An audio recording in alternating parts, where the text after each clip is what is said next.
Nadia here with another review, this time much more serious and deeply felt with the absolutely powerful biographical drama film Origin, written and directed by Ava DuVernay. It's based upon Caste, The Origins of Our Discontents by Pulitzer Prize winning journalist and author Isabel Wilkerson. It stars Aunjanue Ellis as Wilkerson alongside Jon Bernthal Vera Farmiga, Audra McDonald, Niecy Nash, Nick Offerman, and Blair Underwood. When I tell you I cried this entire movie, believe me when I say how impactful and heart-wrenching this story is. The film expands upon Isabel's tragic, real, and informative story in such a distressing way. But the brutality, it's not there for shock value, but rather adds context in an informative and emotional way, evoking feelings, eliciting the need for change. DuVernay wants her film to reach far and wide and to broaden the reach of Wilkerson's work, which it successfully does. Viewers will absolutely want to read Wilkerson's book after watching this compelling and beautifully made film. Honestly, Origin should be a requirement in teaching history, as it defines what divides humans and draws connections between India, Nazi Germany, and American inequality. The deeply moving and gut-wrenching film is extremely powerful with its use of sound and imagery to evoke emotions of trauma, loss, and tragedy throughout history and even current events. The biographical drama film is about author Isabel Wilkerson, who not only is grappling with tremendous personal tragedy, but sets herself on a path of global investigation and discovery as she writes Caste, The Origin of Our Discontents. Her book Caste describes racism in the U.S. as an aspect of like a caste system, as she explores the horrifying truths of American slavery, segregation, atrocities that Black Americans have faced, as well as studying aspects of caste systems in India and Germany. The film is distributed by Neon with beautiful cinematography by Matthew J. Lloyd and chilling music by Chris Bowers. Rather than adapting Caste directly, it would call for like a documentary as wide-ranging like her 2016 feature The 13th, DuVernay instead opts to focus on Wilkerson herself. DuVernay, who's best known for her films and TV shows that explore African-American experiences, including Jim Crow era, civil rights movement, and racial equalities, was the right person to direct this film, which effectively tugs at viewers' conscience. In my opinion, this was more impactful as a drama than as a documentary because we actually got to experience this along with Isabel, who played exceptionally well by Aunjanue Ellis. Not only did we sympathize for what she witnesses, but her own tragic personal life. A documentary would have simply showed like moments that the journalists brainstorming with editors, scouring libraries, and like her frustration and thought in front of her laptop before actually publishing her bestseller. DuVernay translated the story in a way that was cinematic and narratively compelling.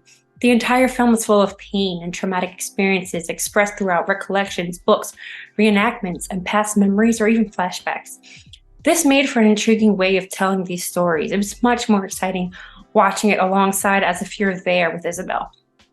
The movie cleverly contains like even the interviews and footnotes that went into its creation. Matthew J. Lloyd captures important moments of Isabel's personal life, important exchanges with her family, her mother, her husband, glances at bookshelves, and tragic imagery of book burnings in Berlin and even slave ships. These moments were all incredibly powerful with all the emotions that they evoked.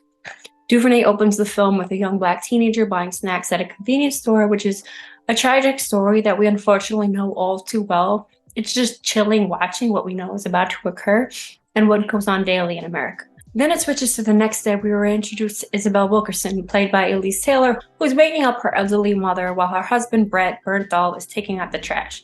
They're taking her to a facility for the elderly since she no longer can live alone.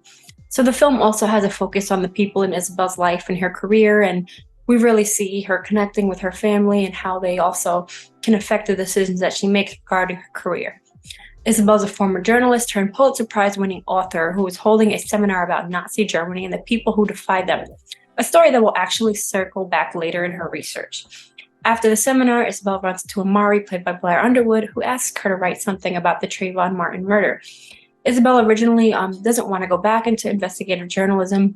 She wants to continue writing books. However, Amari encourages that she listens to the 911 audio of the incident, and the audience, along with Isabel, listen to the horrifying tape. And this seems incredibly hard to watch, even though it's a reenactment because it's actual 911 recordings. I mentioned how incredible the score and sound was, and this scene was immediately brought everyone to tears, and it brought chills down my spine. After she listens to the tapes, which start emotions, she decides to dive further into why it happened. After struggling with personal tragedies of her own, she finds purpose in seeking knowledge related to connections between the US, Germany, and India in regards to racism and caste systems. So we observe a very strong and fierce, intelligent Black woman that repeatedly challenges the status quo and any hurdle that life throws her way. Aunjanue Ellis is exceptional in her portrayal of Isabel. She also has great chemistry with her supportive husband, played by Jon Bernthal. The film exposes viewers to the very personal battles that Black women face daily, like dealing with racism and microaggressions.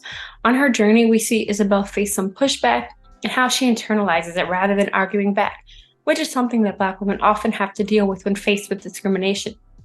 Isabel took big risks with Caste, connecting the American system to other cultures. The movie helps make her argument by blending reenactments of historical elements with contemporary ones. The film flawlessly blends different historical time periods while cross-referencing Back to the Future and connecting research. Like a contemporary trip, she takes to India, where she meets Dalit professor Suraj Yende, who I later learned actually plays himself.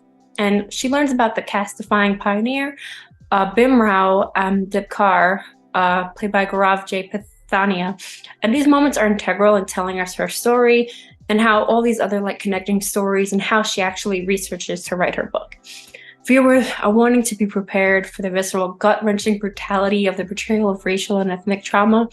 Some of the scenes are extremely distressing. As I mentioned earlier, these types of shocking visuals are present, but thankfully they're not there for shock value, but instead these in-your-face moments serve as more of a function or a tool that could be used for education and evoke some human compassion.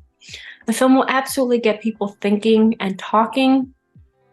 It's incredibly emotional. DuVernay, her directorial excellence shines, especially in the way she captures family dynamics and empathy.